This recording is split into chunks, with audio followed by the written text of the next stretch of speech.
What's good guys, if you're still experiencing high ping, package loss or frequently appearing disconnects between you and the Fortnite servers, you came exactly to the right place. Today I'm going to show you the best ways how to counter high ping and package loss on Fortnite in 2021. This guide goes for both console and PC players, so don't worry, I got you all covered.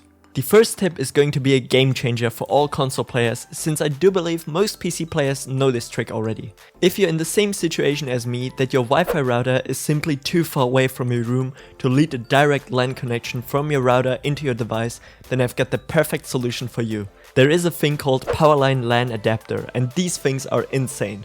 If you purchase a pair of those, they allow you to get a LAN port at any wished position in your house, as long as you've got a power socket in that room.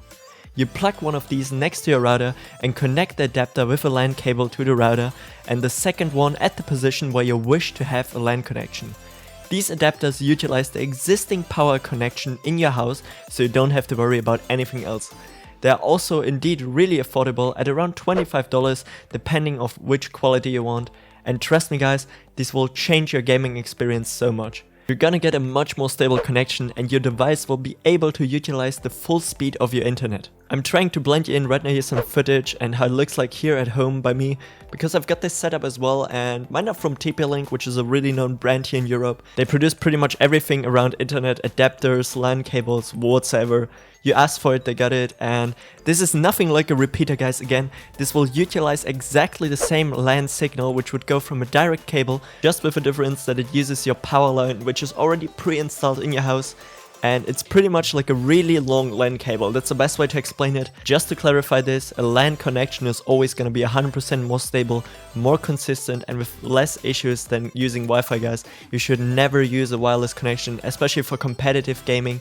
So if you're on a console and you've been experiencing these issues, that you've got tons of package loss, you've got tons of lag spikes and all that stuff, this will definitely fix it or help you out at least. I honestly don't know right now what's the maximum bandwidth of a PS4 or a Xbox One or a PS5 even, but I'm quite sure that you can utilize a higher percentage of your internet speed with a really stable LAN connection. This tip of course applies also for PC players, so if you're still playing with Wi-Fi, definitely get one of these guys. This will help you out so much, and I've been using these now for the past 4 years or something like that, and I'm really happy with them. I'm of course also gonna leave a link in the description with a pair of these, which I would always recommend you. And now let's continue with the next step on this list.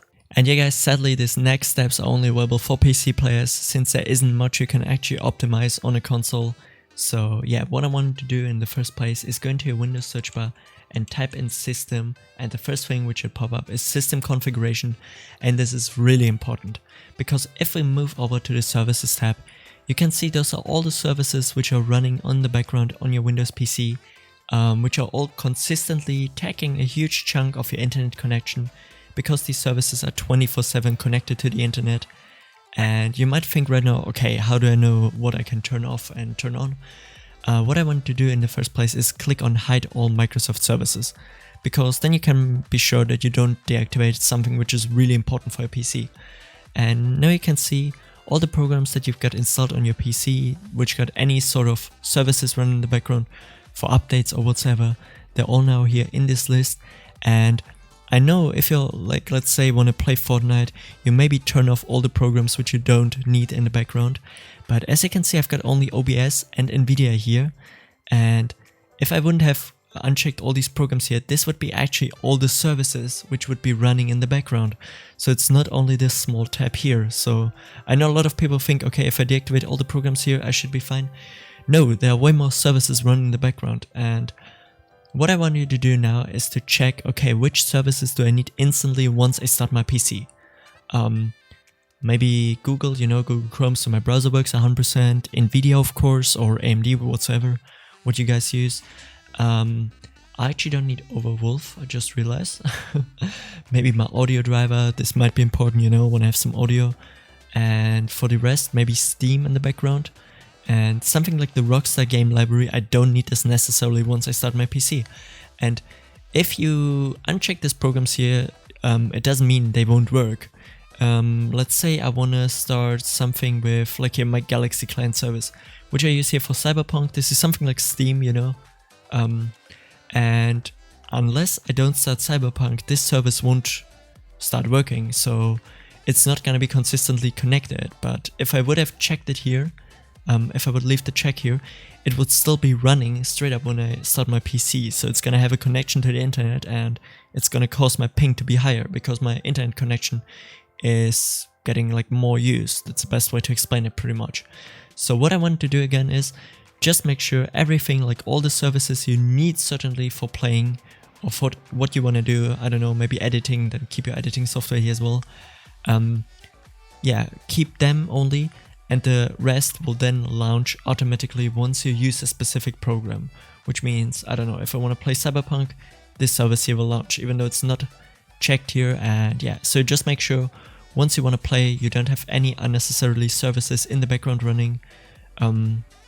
Let's say if I want to edit a video, here's my Adobe service, but I've not checked this because I'm not editing every single minute on my PCs. Like most of the times I just started to play Fortnite, you know, so I don't need this checked. And yeah, this is the first step I wanted to do. And yeah guys, for the final step of this video, I want to show you something very important not a lot of people actually know. And what I wanted to do is type in delivery into a Windows search bar, and the first thing which would pop up is delivery optimization settings. And I'm just gonna read it out here. In the first place, it helps you pretty much with updating your Windows settings a little bit faster, but it also allows Windows to use your PC as a server for other people around to download the Windows update from. If you turn this on, your PC may send parts of previously downloaded Windows updates and apps to PCs on your local network or on the internet. So guys, if you have this turned on, and in the worst case, you're maybe even on here the internet option, that pretty much allows Windows to use your PC at any point as a server for other people to download the latest Windows update. If you've got it on locals, this means pretty much that anyone who's in your local Wi-Fi can use this to update their PC. Let's say your mom maybe, I don't know, is also using Windows 10 on her laptop, on her PC, or your dad. And yeah, that means that they can use pretty much your PC as well as a server to download a Windows update if you already downloaded it. So in both instances, always make sure to turn this off because you don't want this definitely.